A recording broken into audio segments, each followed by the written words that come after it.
What's up, everybody? Nick Whalen, Alex Barutha here. It is the RotoWire Fantasy Basketball Podcast. Season rolls on, Alex, and the injuries roll on as well. Some big ones late last week. Kevin Durant is going to miss time. You're never going to believe this, Alex, but Zion Williamson not only will miss time, but is out indefinitely. We have no idea how much missed time we're going to see from him. And then you've got a brutal one over the weekend as well.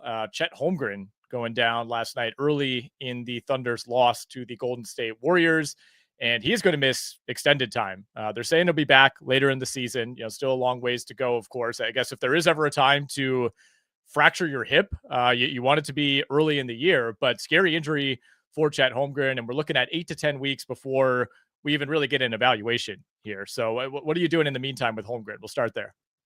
Yeah, Holmgren fell out of the air, broke his hip, crazy injury. The Thunder basically have no centers. I mean, Hartenstein is still out at least until the beginning of December. Like, I think the earliest he could return would be something like December 3rd, but that's being pretty optimistic. So I don't know, man. Kenrich Williams got brought off the injury report, I think in conjunction with Holmgren being hurt. And so maybe he gets into the action a little bit. I think they've been throwing out some more Ousmane Dieng this year. I think he probably plays a little bit more, but I don't know if either of those guys are really going to be so impactful that they need to be added in 12-team leagues. It may just be more of like maybe Caruso gets 10 more minutes and maybe Isaiah Joe gets 10 more minutes and Dort, and they have to run a little bit small for a while. I think you're right. Obviously there are going to be minutes that are replaced here, but is it enough that it really matters for fantasy? I'm not sure. Like you said, they don't have another true center, really anything close to a true center healthy on this roster right now. So I think if you're OKC, you're still fine. Obviously not having Chet lowers your ceiling. You get off to this great start, sitting at 8-2 right now.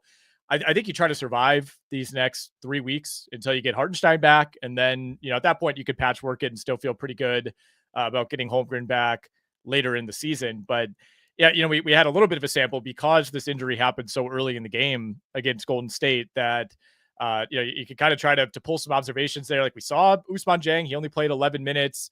Kenrich Williams, who is now our number one center, according to our depth chart over on RotoWire, he was not active last night, so we didn't get to see him. But this is a guard and forward heavy roster overall. Even with Chet and Hartenstein healthy, it's still a roster that slants more toward guys who could play the 2, 3, 4 position. So I think you're right. I think they try to go small as much as they can and patchwork this for the next couple of months. But should see a lot of Isaiah Hartenstein. I think that is kind of a weird tangential reaction to this Chet Holmgren news, is that once Isaiah Hartenstein is back, he is not a 18 to 21 minute type of guy. I think we're going to see a ton from him as soon as he's ready to roll. Yeah, once he has a hand injury. So he's still able to do cardio, obviously. Yep. Like, I don't think he'll have a big ramp up period. Maybe they take it easy, like one game. But like you said, if you've been rostering Hartenstein up to this point, obviously hang on to him. If someone dropped him in your league, and I think he went undrafted later in the process after he got hurt, I think this is an opportunity. If you have an IR spot that you're not using, or even a bench spot that you're not regularly using, picking up Hartenstein and just stashing him for a month may not be a bad idea.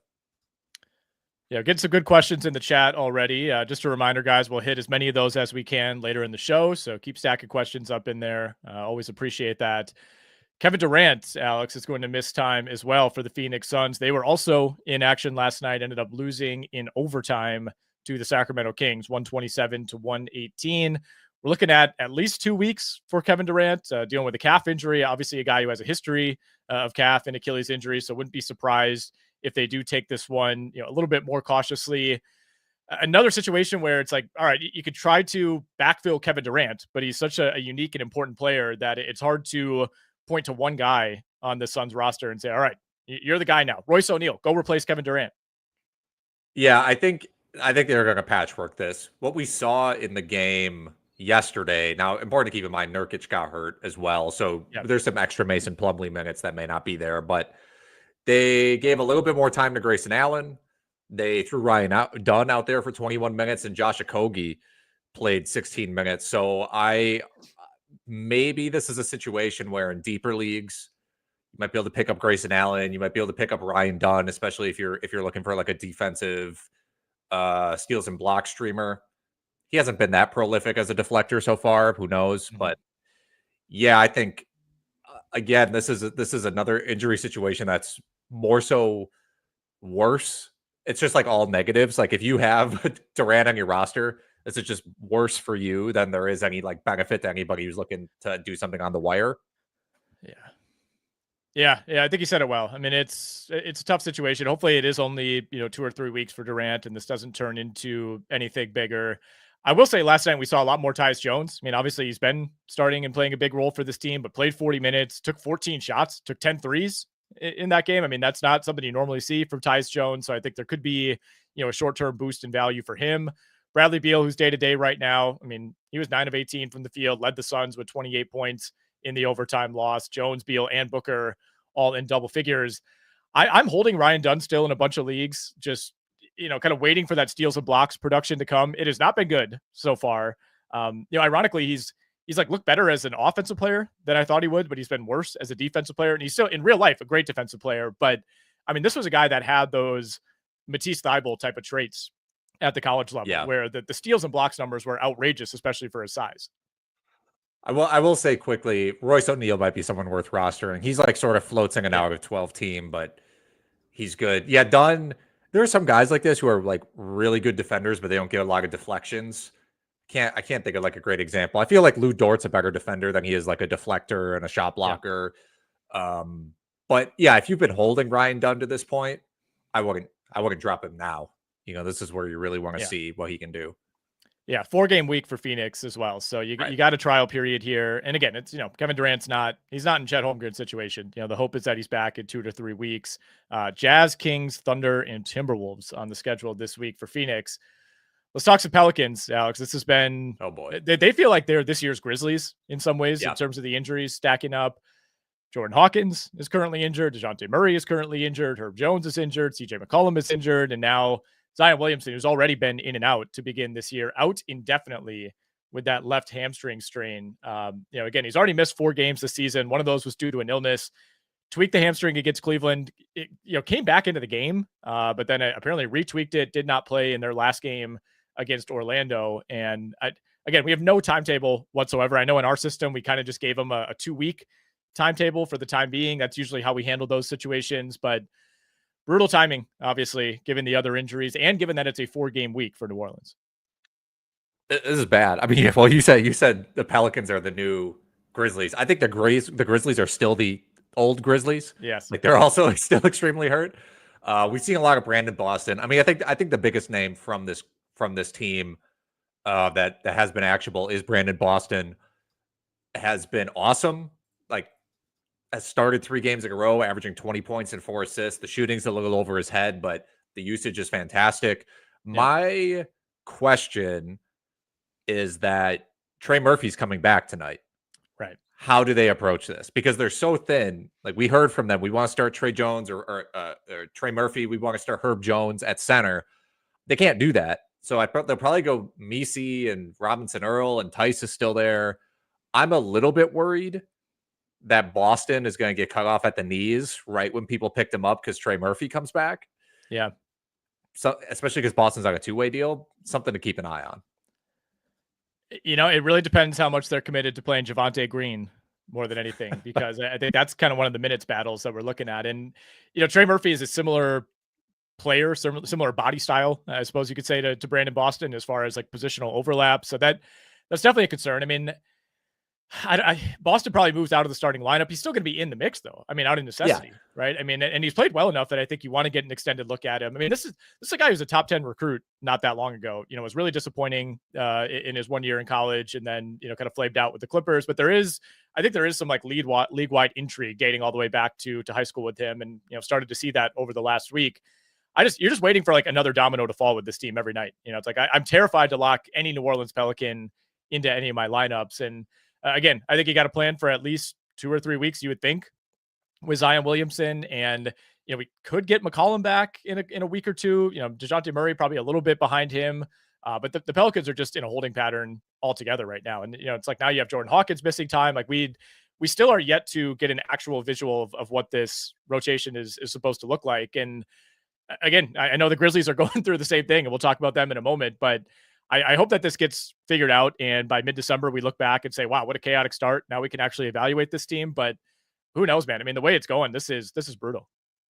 This is brutal. And like you said, the timetables for guys like Zion and McCollum feel more up in the air than I think, they're sort of phrased as a lot of times, with the reevaluation phrasing and stuff like that. But it's brutal. If you got Alvarado, you're loving life. If you picked up Boston, I hope that continues to work out and Murphy doesn't cut in too much. And it's just tough. All right, let's go to Memphis now. So they could get Marcus Smart back this week. They could also get Desmond Bane back this week. So things may be remedying, if that's a word, in the near future. It is a 3-game week for the Grizzlies. Need to keep that in mind in weekly leagues. But their first game isn't until Wednesday. So we got a couple more days for both Smart and Bane to potentially wrap up. Smart was officially doubtful for their last game. So at least seems to be some progress there. Haven't gotten quite as much of an update on Bane, but he's nearing the end of his timetable. So both of those guys could be back at some point this week. But now Ja Morant, week to week, with this hip injury, he's already missed the last 2 games. Certainly would keep him out of my lineups this week. No question about that. They do have another 3-game week coming up the week after. Either way, a healthy Morant is in your lineup on a 3-game week, no matter what, but at least you're not missing a 4-game week there. Either way, still something that we need to monitor now in the short term. So who benefits most with Morant out? I mean, I can't believe how many guys on this team are actually like playing well and fantasy relevant. There are a crazy, like LaRavia is someone that I've tried to pick up or should be on rosters. Aldama has been pretty steady, unusual for him, even when he gets more minutes. Yeah. Jay Huff still playing well. Edey's had 2 good games in a row, and he had a monster game against Brooklyn. Scottie Pippen, maybe the biggest name of this group, just from like a direct beneficiary from Morant's usage. Jaylen Wells has been really nice. There's like 5-6 guys on this team that should be on fantasy rosters.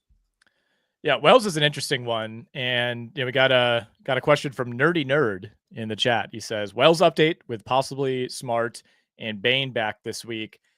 I think he's the guy that could probably fall off most. He started 6 games in a row. He's playing a lot of minutes.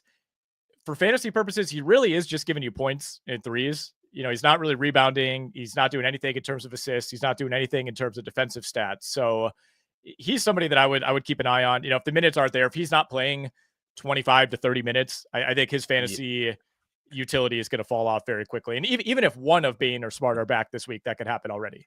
He's like in the rotation. I think the Grizzlies will continue to play him and keep him in their rotation. Yeah. He's a good defender. He's had really nice, defensive highlight stretches. I've seen plenty of times on Twitter, but like, you're right. He needs the minutes and he needs the usage.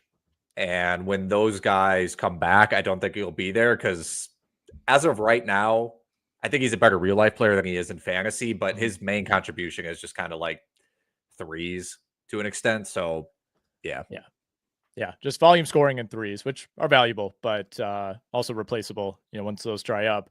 Let's talk Edey quickly, because I think we were ready to kind of leave him for dead after the first week and a half of the season when he's fouling out of every game. He's not doing much, but you mentioned that Brooklyn game last Monday. That was a week ago. That felt like somewhat of a turning point for him. He had a double-double in the previous game against the Sixers. So if we now look at his last 5 games on aggregate, 14 points, 9 boards, 1.2 assists, 1.2 steals, 1.6 blocks, 72% from the field. He's hit 3 3-pointers in that span, and only has 1 game in which he's picked up more than 3 fouls. And that was last night against Portland, a game that the Grizzlies won by, I think, 45 over the Blazers, which is an indication of where that Portland team is right now. But anyway, Zach Edey's come off the bench in each of the last 2 games and still put up 2 really nice stat lines. Are we back in starting Zach Edey on a 4-game week without thinking about it territory? For sure. Yeah. I mean, from a points league perspective too, over the past 6 games, he's averaging 30 fantasy points.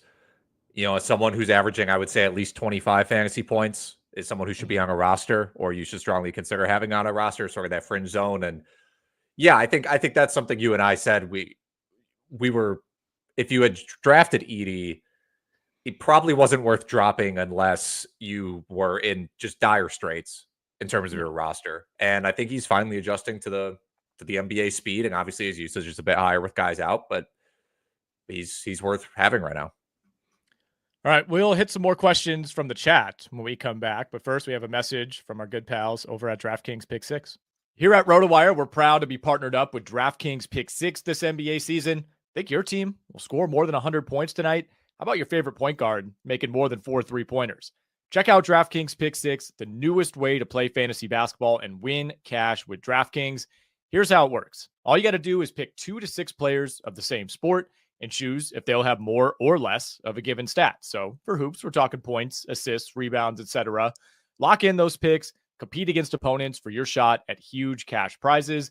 Go download the new DraftKings Pick 6 app right now and use our code ROTOPICK, ROTOPICK. That's code ROTOPICK for new Pick 6 customers. Play $5, get $50 in Pick 6 credits guaranteed. Gambling problem? Call 1-800-GAMBLER. Help is available for problem gambling. Call 888-789-7777 or visit ccpg.org in Connecticut. Must be 18 plus. Age and eligibility restrictions vary by jurisdiction. Pick 6 not available everywhere, including New York and Ontario. Void where prohibited. 1 per new customer. Bonus awarded as non-withdrawable Pick 6 credits that expire in 30 days. Limited time offer. See terms at pick6.draftkings.com/promos. All right, we are back here on the RotoWire Fantasy Basketball Podcast. Nick Whalen, Alex Barutha. We will hit some live viewer questions here. We appreciate all the questions in the chat. Always gives us a ton of great material each week. Which one should I drop for Trey Murphy in a points league? Ooh. Asks Pimp T. Brandon Boston or Kyshawn George? I think so. You might take a short-term hit by dropping Boston, but I would be concerned about his long-term prospects because he is on a 2-way deal and he's getting a ton of run because of Pelicans injuries. And George, like, yes, Kuzma's coming back tonight. That's going to throw a little bit of a wrench into Washington's rotation. But I think George is he's going to continue playing. The Wizards are so bad, and they're all about development this season. I think what worries me with Kyshawn George is his emergence has completely coincided with Kyle Kuzma going out of the lineup. You know, the 3 games in which he's played with Kuzma this year, he's averaged 23 minutes. So the minutes have still somewhat been there, but he's only taken 5.3 shots per game. He's averaging 3 points, 3 rebounds, 2.3 assists. Now, you remove Kyle Kuzma from the equation, and he jumps to 11.8 field goal attempts per game, 14 points, 6 rebounds, 3 assists, steal and a half. Part of it could just be natural progression. He is a rookie, but I think, you know, Kuzma being out of there vacates so much usage, right? So, like, is it too simple to just say it's a 1-to-1 thing? If Kuzma's playing, he's not viable. Maybe we'll have to see. I mean, I think to answer your question, like for your specific team, if you need a starter, like if you need one of these guys to be a starter, you might have to drop George because Boston is probably going to be best in the short term. But if you can stash, like if you don't have to start one of these guys this week, I think George might be a better long-term stash. Yeah, 4-game week for both teams, by the way. Wizards play tonight at Houston. Then they get the Spurs, the Hawks, and the Pistons. A pretty good 4-game schedule as well for Washington, about as good as it gets. All right, Deni Avdija is struggling and moved to the bench yesterday. Should I drop him in a head-to-head 9-cat 12-team league? And could I add someone like Lou Dort instead? I have no problem dropping Avdija. Like, Avdija was great last year, but he wasn't even a top 100 player in 8-cat. And this situation is way worse for him. Yeah. And so I think you can drop Avdija and just do whatever you need to do. Stream guys in, try to add a long-term guy, but Avdija can be dropped. All right. Good general question from AB. He says, would you drop Tyrese Maxey and or Zion since they're injured or hold them? He says he already has Paolo Banchero in his IR spot in a points league. I don't think you can drop him. You certainly can't drop Maxey. You can't, right? I mean, unless this is like a 6-team league, you know, you're going to take a short-term hit. No question about it. I can personally attest to that as somebody who has so many injuries right now. Like you're going to tumble down the standings, or, you know, if it's head-to-head points, you're going to probably take some L's in the short term. But if you drop either of those guys, they will be immediately picked up by someone else. Keep that in mind, that you're not going to be able to re-add them later. I don't think you can drop these guys. Like Nick said, the upside is still way too high. I mean, I think your best course of action is to try to depending on who your commissioner is, just try to float out the idea of 2 or 3 IR spots. I know in a couple of my leagues, I got people asking for like, can we do 3 IR spots next year? And I don't think anybody's opposed to that, to be honest.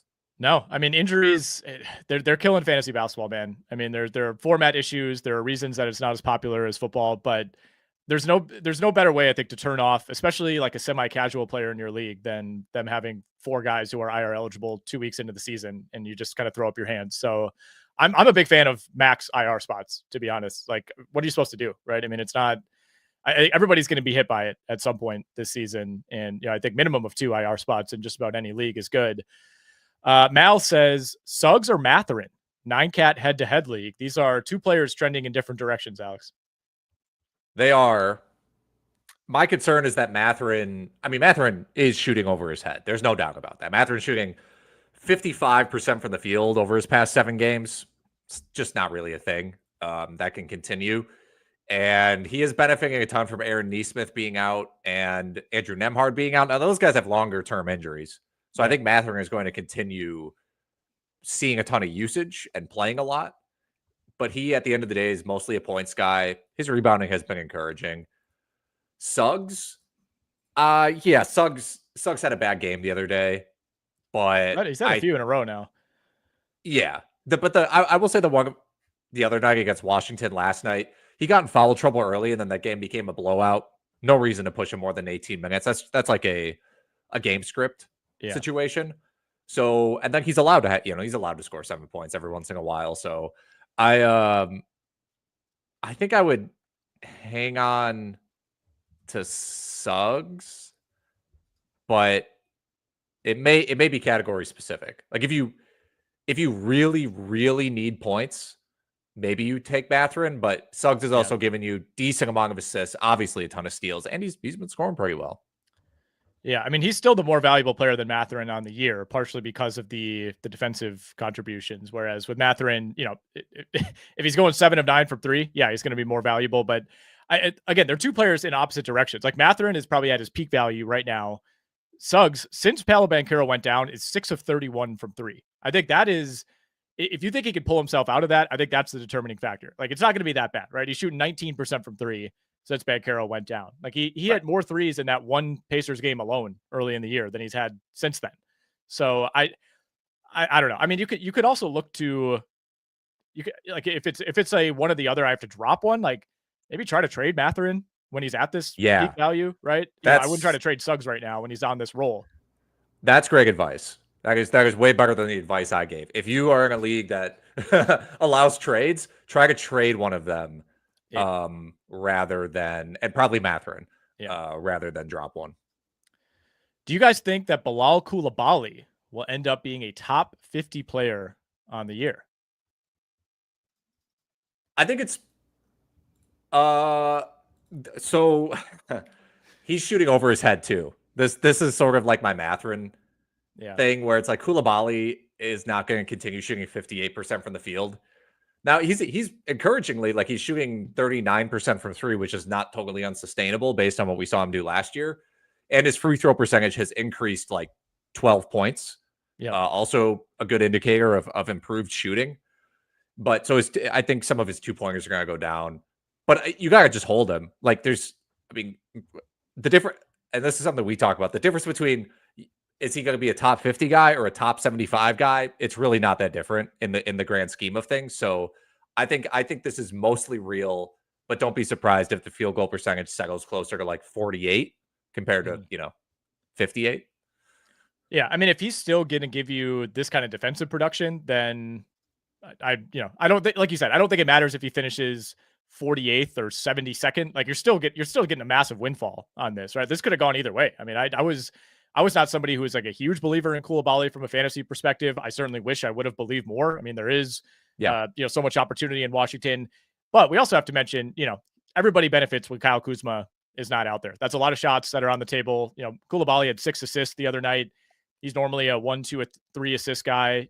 That's going to change with Kuzma back in the mix. But either way, if he's giving you 2 combined steals and blocks per game, which he is so far, then he's going to be hanging around that top 50 to top 70 range. Shane says, hey, Would you trade Claxton for Sarr? Obviously, I like Sarr for second half of the season, but I need someone a bit more consistent right now. Do you think Claxton would be a bit of a buy low candidate? Is Claxton a buy low candidate? I don't know. I think I kind of view these guys equally. Like I don't know what kind of league you're in, but the main issue with Sarr right now is just that his field goal percentage is bad. He's just not a good offensive player. Right. But if you throw the field goal percentage out the window, I think Sarr is going to be a better fantasy player the rest of the season. He's way more consistent as a shot blocker. He's just as good on the boards. He can pass a little bit too. And that's not to mention that Claxton is shooting like 40% from the free throw line, which is going to be a killer as well. Yeah. Yeah, I think that's a good point. Format matters here. How much do you care about field goal percentage? How much do you care about free throw percentage?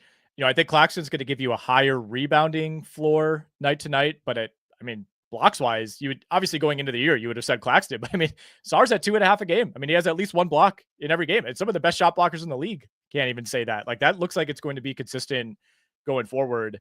I think, in terms of long-term viability, is there shutdown risk with Claxton? Obviously, there's not really with Sarr. Both these teams are bad. This is a lot closer than I ever thought it would be coming into the year. I'll say that. Yeah, there could be shutdown risk with Claxton.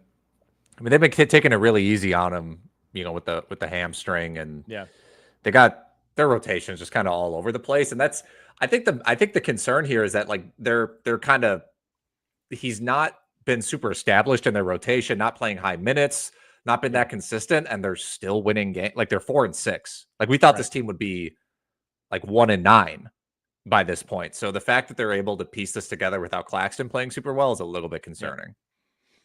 All right. A lot of great questions in the chat. We'll go rapid fire through some of these. Terry Rozier or Tyus Jones in a 10-team 9-cat head-to-head league. Of course, with no Kevin Durant, this becomes more interesting. I think I would lean Tyus Jones. I think I would lean Tyus Jones as well, unless you really need points. Not that Rozier's giving you that many more points, but Rozier has higher points upside in theory once he starts shooting better, because he's shooting 38% from the field right now, and that's killing him. But I think either one is fine. Jones, short-term boost for sure. Yeah, Rozier's just not even taking that many shots. I have him in one league. I traded for him, last week, so I've been tracking him way too closely over the last week. And it feels like he gets off to a slow start just about every single night. The usage rate is down to 19.9%. And he did not play well for Miami after the trade. He was banged up last year, and he had a usage rate of 24%. So that's a pretty significant drop off year over year. Last year in Charlotte, he was up closer to 28% usage. So that is something I would monitor. He's still giving you, like 14, 5 and 5 with the steal, which is totally fine. Probably a higher week to week baseline, I would say, with Rozier. But over the next 2 weeks with Kevin Durant out, I would rather have Tyus Jones. Yeah, I wouldn't worry too much about this one. All right. We talked a little bit about the Chet injury at the top of the show. Should Hartenstein be picked up and held? Yes. Yeah. Big time. Again, unless you're in a super shallow league and you're dropping somebody who's like legit top 100 for him, even then, Hartenstein's going to have a 2+ month window here, right? Where he's going to be starting and playing big minutes. Based on the phrasing that the Thunder used and where, what their long-term goals are, I would not be surprised if Chet doesn't come back until after the All-Star break. And I drafted Hartenstein, I think like 65th in a league when I thought Chet, when Chet was healthy. So Hartenstein's upside when he comes back, I think is very high. Yeah. In short, pick him up, make it happen. Do we need to worry on multiple injuries for Anthony Davis? Is it time to ship him out if possible? It's definitely possible. I think he's played so well that there will be buyers for Anthony Davis. He left early last night with an eye injury. It's just a classic Anthony Davis move. Most guys would play through that, not AD. The plantar fascia issue though is one that I would worry a little bit more about. The plantar fascia issue is bad. I was watching that game live where he got poked in the eye. Purtle really jammed that thing in his eye. It was bad. Right, it was a sick block though. Anthony Davis had 2 monster blocks in that game. That was amazing. But yes, having a plantar fascia issue, not good. I think that's also what Wendell Carter Jr. is sort of dealing with. Yeah, left foot plantar fasciitis. So, look, I think it's fine if you want to sell high on AD, but I don't think you have to. I think let's put it this way. I think the way that he's currently playing is sustainable from a per game perspective, but if expecting him to play 76 games again, I just wouldn't. So if you want to trade him because of that, go ahead. Would you drop Malik Monk, Alex, for DeAnthony Melton in a category league? God, I really wish we had. I wish the Warriors rotation made sense. I wish Pajemski was good. I wish a lot of I had to drop Pajemski in a league. I have to drop this guy. I can't deal with this anymore. I think it's fine. I think it's absolutely fine to drop Monk for Melton. There may be a point in which someone gets hurt in Sacramento, or Mike Brown decides to play Monk more. But as of right now, we know what Melton can do. If he's actually going to start and play 27 minutes, he has to be rostered. He can be a top 100 player. So I think that's fine, actually. Yeah, and obviously Monk went down, last night in that game against Phoenix with an ankle injury. Already been ruled out to begin the week tonight. It is a 4-game week for Sacramento. Pretty good chance, if you saw that play, that he misses multiple games. So if this is more of a short term, who do I start for this week? It should absolutely be DeAnthony Melton. Talks of Pels earlier, so we'll do this one quickly. Damian says, is Trey Murphy a must pick up over already having Brandon Boston? Yeah, would you drop Boston for Murphy? I think you absolutely have to. Yeah. Yes. All right. What are the chances OKC signs a free agent big man instead of continuing to try to play small ball? It's possible, but who's out there, right? Who's out there that would really be much of a difference maker? I'm furiously checking. Bismack Biyombo is a free agent. Yeah. That's the first name who came to mind. It was do we call Bismack Biyombo? Do we call Serge Ibaka? I don't know. It's possible. It's totally possible. Like we said, they don't have a true big man on the roster. It's still a few more weeks until Hartenstein's back. I get that. I think they have enough of a cushion. I think they're confident enough in their rotation overall, even if it doesn't make the most sense positionally, that even if they were to make, there's nobody out there who makes a ton of sense. There's not somebody sitting on the street who could come in and give them, significant good minutes. Maybe they add somebody, a Bismack type for depth purposes, but I wouldn't see it being anybody who would be a significant rotation factor. Yeah, I could see exactly what you're saying. Maybe they just get some more emergency backup or rip someone out of the G League. But is that person going to play more than 10 to 15 minutes a night? Probably not, or else they'd already be on an NBA roster. I think that's sort of what we're dealing with. Okay, good one here from Lucas. He says, would you drop Cam Thomas for Coby White in a head-to-head points league? I drop Cam Thomas for Coby White. Probably not. It's close. Close. But to me, that feels like kind of a neutral. It's a little lateral. Yeah. I don't really think you have to do that. No, I think they're very similar. White has definitely benefited from Levine missing some time on and off. It's still a little bit convoluted in Chicago. Lonzo Ball's been out too. Not that matters a ton, but there's some minutes at least available for White. I personally would rather have Cam Thomas. I guess the points league factor makes this a little bit different. Cam Thomas, he's not really giving you anything other than points in threes, but he is taking a ton of threes. He's taking 8 threes a game. He's making 2.5. He's still not even shooting that well from threes, shooting 32%. He was at 36% last year, but he is, he's hanging around from the field. He's still at 43%, which for a guy who takes 12 ludicrous shots every single night, 43% is not bad. And he's at 91% at the line on high volume too, which matters. Yeah, I would. I honestly, I think you're fine whatever you do. So I would not overthink this one. There we go. Robert asked, do you guys like Jared McCain's upside on the season? On the season, we'll see. Short term, sure. I think you got to look at him, right? He's got 7 threes over the last 2 games, and obviously they're without Tyrese Maxey. He's going to launch when Tyrese Maxey's not there. They need youth and energy. McCain can, like you mentioned, he's going to spray from 3, but not giving you a lot in terms of other stats. So keep that in mind. And then when everyone's healthy, if that ever happens, he's going to go back to playing maybe even single-digit minutes. All right, Machiavelli the Don always comes with great questions. He says, thoughts on Jabari Smith? My thoughts are that he's been terrible. How about you?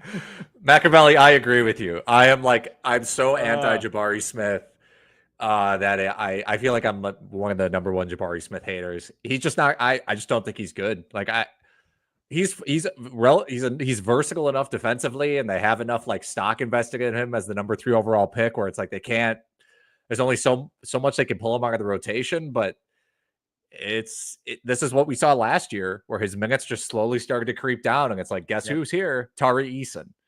And then it started to be, well, Cam Whitmore can play a little bit too. And then, and like if Ime Udoka is like, I gotta play Şengün 32 minutes now, it's just, I think you can drop Jabari Smith. I really don't know what would have to happen from here. Like, what's going to click in Jabari Smith's mind from like here to February, to where it's like, I have to make sure this guy's on my roster. It's brutal, man. I mean, given the pedigree, I mean, there was a time on draft night when we thought he would be the number 1 pick. And I was thinking about him over the weekend because I saw a lot of Jabari Smith lowlights on Twitter. And, I remember part of the pitch with Jabari Smith was that, maybe he's not a superstar, but that floor, he's got a super high floor. At worst, he's just a really good role player. And it turns out the floor was also maybe the ceiling, because he is a fine role player. It's just, if he wasn't drafted number 3 overall, I think we'd just be like, yeah, he's solid rotation player. A guy who probably should have been like the 14th pick looking back instead of a top 3. But yeah, he's plateaued. And I almost think he's like too nice. And he's just in this bad situation where you have like 5 ball hogs on the team. And like, he's not making shots, to be clear. He's shooting 26% from 3. He's down to like 41% from the field. So that's been an issue regardless. But there are too many ball hogs on this team. And he just, all of his looks are just offensive rebounds, or he's standing in the corner. Like they don't run anything for Jabari Smith. Not that they necessarily should, but you mentioned Tari Eason, Cam Whitmore, whenever he's out there, he's going to shoot every single time. Jalen Green's taking a ton of shots. You still got Van Vliet. You got Şengün. Like he's just been marginalized in this team of other guys who are significantly more aggressive. I mean, he had a stretch. It's a 2-game stretch. So like, but San Antonio, he played against San Antonio and OKC. He took 2 total threes. Right. In those games, like 2 total threes. And drop Jabari Smith and like everything, but I don't know, 16 team leagues. But even then, you're going to get that production off of streaming probably. Yeah. All right. We got a Scottie Barnes question. Can we assess Scottie Barnes' injury? Worth it to buy low on him? Interesting one. I worry about the long-term viability as far as potential shutdown. I mean, Toronto's been very bad. They just got blown out by the Lakers the other night. They tend to get blown out more often than they do play competitive games. And, Scottie Barnes has played 3.5 games on the year. So maybe that does change things, but in my opinion, probably not. Him plus quickly, maybe you're a little more competitive. I'm still pretty high on Scottie Barnes as far as what he can give you through like March 1st. After that, there are some concerns. But yeah, if you can get him for cheap, I guess I would consider doing that. I mean, he's not coming back from a torn ACL or, a soft tissue injury. It's like he just took an elbow to the head and has a fracture. So it's like, once he's back, he should be kind of back in full force, you would think. You don't necessarily worry about a re-injury with something like that. So yes, I would try to buy Scottie Barnes if you can. Should be back, we would think. I would say 2 weeks? Yeah, they're going to reevaluate him later this month. So I think optimistically, it's like maybe he's back on the court December 1st. Sure. But yeah, sure. Buy low on him. He's great. Another Raptors question. Does Ochai Agbaji hold value after Scottie Barnes is back? I'm not really an Agbaji guy, but I mean, he has been playing pretty well. 6 straight starts, 16 points, 5 boards, 3 assists, a steal. He's hitting his threes. I will say 60% from the field and 50% from 3 is not real.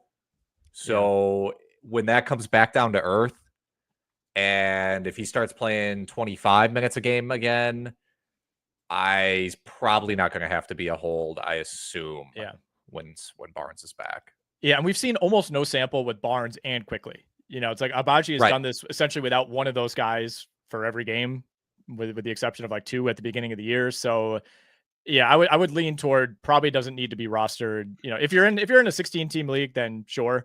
If you're in a 10 or a 12, then I would say hold him until Barnes is back, and then at that point you probably plan on cutting bait. Let's see. We already talked about Deni Avdija. Daniel asked, is he toast in a 10-team 9-cat league?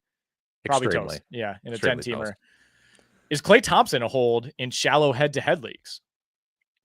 Probably shallow not. head-to-head leagues being the caveat here. No, I don't even think he's barely a hold in shallow head-to-head leagues last year. Even in 22, 23, it was like, I know you're scoring 22 points a game, but depends how shallow your league is. But no, this year, I don't think so. It depends what week you catch him on. If you started him this last week, he's 2 of his last 13 from 3. He started the year on fire. I mean, he had 15 threes in the first 3 games of the year. Like, it's going to be really hot and cold. He started the year on fire, but like his current, efficiency is pretty close to what we would expect. And he's ranked 149th in 8-cat. So it's not really going to get much better. He's not a guy who takes on like a ton more usage if someone gets hurt. Like, even if Doncic got hurt, let's say, Klay's not going to average 25 points a game and dish out 4 assists. So. No, I think he's better with Doncic out there, right? I mean, I think you kind of need that setup, man. Is Grayson Allen's value indirectly boosted with Kevin Durant sidelined? I would say, yeah. I mean, it's not a coincidence that he played a season high in minutes in the first game without KD. Took 11 threes, only hit 3 of them. You're in it for the points in the threes, though. I think you got to realize where that production is coming, and you still got Booker and Beal. Tyus Jones, I would still prioritize ahead of Allen, but yeah, much like the OKC situation, there's not a 1-to-1 replacement for Kevin Durant, but I think Grayson Allen benefits. He'll benefit. I'm not convinced he'll be like a 12-team must roster, though. Okay, yeah, I think that's fair. Who do you prefer, Buddy Hield or Kyle Lowry? That is an interesting question. I mean, Maxey could come back like in a week or two, and then Lowry is back to playing like 20 minutes, and he'll occasionally have that pop game because he's Kyle Lowry and he can kind of never die. In terms of Hield, like the shooting regression over the past 2 games has hit him like a truck, and his minutes are down. Yeah. So, I mean, the fact that he even had as long of a leash as he did is encouraging, but I don't know. Do you have a strong preference on this? I'm like the number 1 Kyle Lowry hater in the world. So I just I'm not capable of rostering him. I just can't support that man in any way. I would prefer Buddy Hield. There's, like you said, first of all, Tyrese Maxey's not out for 2 months, and I think once he's back, Kyle Lowry, you're going to have to live with some just brutal games. And that's the same in some ways for Buddy Hield, but you're also going to get the 7 3-pointer game maybe once a week out of Hield. And like, to me, that's a little bit more valuable, especially in a category league. I value the threes with Buddy Hield. He's top 10 every single year, if not top 5 or top 3 in terms of total made threes. And he always ends up finishing higher than you would think. So I would go Buddy Hield. Interesting one here. We talked about Scottie Barnes, maybe trying to buy him while he's injured. Is Franz Wagner a reasonable buy low offer for Scottie Barnes? Interesting. I think so. The person who would end up with Barnes, I still think Barnes could be like a top 20 player. Barnes is, I think Wagner's in that like 50-ish range. And if Barnes is out for another month, I mean, it's fair-ish. I would say that's close to fair, but I feel like I feel like if I had to say who is more likely to win that trade, I think it's the Barnes manager. Yeah, I think there's going to be more upside for Barnes. It's just a matter of, do you make that trade and then it turns out Scottie Barnes, for whatever reason, isn't back until mid-December, and then you're just eating that for a month. Possible. I think it's a good place to start, though, if you're looking to buy Scottie Barnes. Like, I think that's the right zone of player. I wouldn't go a whole lot higher than Franz Wagner. No. And he scored 22 plus in 4 straight games. So I think depending on who you're trading with, they might just look at, oh, he's playing really well lately. Okay, yeah, I'll take that. And yeah, I mean, some managers are willing to kind of wait out the injuries. Others just want to get off of that. So I think that is fair. We got some Walker Kessler questions. Is Walker Kessler's minutes cooked? Is Kessler a drop? Is Kessler's minutes cooked? Is Kessler a drop? Asks our friend TC. Played 19 minutes against the Spurs the other night. Played 25 minutes against Milwaukee prior to that. I mean, the minutes have been up on balance relative to last season. He still blocked at least one shot in every game. Him and Alex Sarr hanging on. He's at 2.9 blocks a game on the year. I don't know if I'm necessarily dropping him. I mean, you're in it for two things, rebounds and blocks, and he's giving you those. I will say that these two games are bad matchup situations for Kessler. Like, you have to remember that Kessler is a plotting paint big man. They played Milwaukee. Lopez is out there shooting threes. Not ideal for Kessler. Then they play the Spurs. Walker Kessler is not the right guy to guard Victor Wembanyama. Not that there are many guys out there that can do that. But I would just, for now, I think this is a 2-game matchup blip. Yeah. And yeah, there's going to be some blowout potential in Jazz games. So you have to keep that in mind as well. And the Milwaukee game was a blowout in the second half. Yeah. Yeah. They have a 4-game week coming up. So if I have Walker Kessler in anything but a shallow league, I would still start him this week. You get Phoenix, Dallas, Sacramento, and the Clippers. I think those are all pretty reasonable matchups for him as far as the type of centers that he's going up against. All right, good one to end on here. A dynasty question. Jokic for Wemby. 11 cat dynasty. So the standard 9 cats plus double-double and triple-double bonuses. Who you got? I would say if you're trying to, I think it just comes down to, if you're trying to win now, I think you hang on to Jokic. And if you have any sort of interest or you're rebuilding, trade for Wemby. But to be honest, like, having Wembanyama, you might be able to do best of both worlds. He's not going to get as many triple doubles. Yeah. That's going to be sort of the downside to that compared to a standard league. But I think you do treat this as like a win now versus win later. Yeah, no, for sure. I mean, I do think it's not like Jokic is going to slow down anytime soon, but this is a best case as far as the Nuggets roster and the Nuggets injuries, where Jokic has to basically give you 30, 14, and 12 every night, because if he doesn't, they're going to lose to the Toronto Raptors.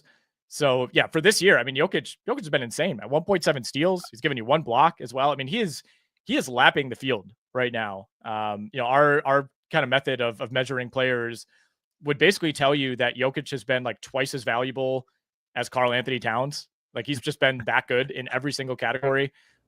Free throw shooting is still rock solid. Field goal percentage is at 56%, despite having to take on more usage. And, I will say Wembanyama's he's still the 3rd overall player right now in 9-cat, but it does feel like his value is low. I mean, he's shooting 42% from the field. He is weirdly shooting 92% at the line, despite struggling from 3. But like, the assists are down, the score, he's under 20 points per game. I think his points line for the year was like 24.5 as far as the over under goes. So it's been a strangely productive yet disappointing season for Wembanyama. So if you were to make that deal, it's like, now might be the time. Yeah, I mean, if he starts shooting better or just stop shooting ridiculous contested shots, that'll only help. And yeah, I think this is a fair dynasty trade, more or less. All right, that was a good one to end on. Thank you guys, as always, for the great questions. We'll continue to do this podcast every Monday throughout the NBA season. I'll be back tomorrow morning with my guy, Brandon Kravitz. We'll have Kieran Sprecher and Mike Barner on Wednesday, and then the flagship waiver wire episode, Alex, Ken, and Shannon, coming to you each Friday. If you want to hear more from Alex and I, go check us out on the RotoWire YouTube channel, RotoWire Fantasy Basketball. You can find all of our podcasts live and archived there. You can find standalone videos. We'll be giving you waiver wire content, start sit content throughout the week. And you can also catch us on NBA Radio channel 86, 7 to 7:30 p.m. Eastern every night. Alex and I giving you fantasy and gambling breakdowns for every NBA slate, 7 to 7:30 Eastern over on NBA Radio. Best of luck to everybody. Alex, best of luck to you, except for in the leagues that I am in with you. Although I think in all those, you don't really have to worry about me. I've continued to just fall like a rock in the stake league, at least until Scottie Barnes is back. But again, appreciate the great questions as always, guys. And if you are listening to this on Spotify or Apple Podcasts, go check us out on YouTube.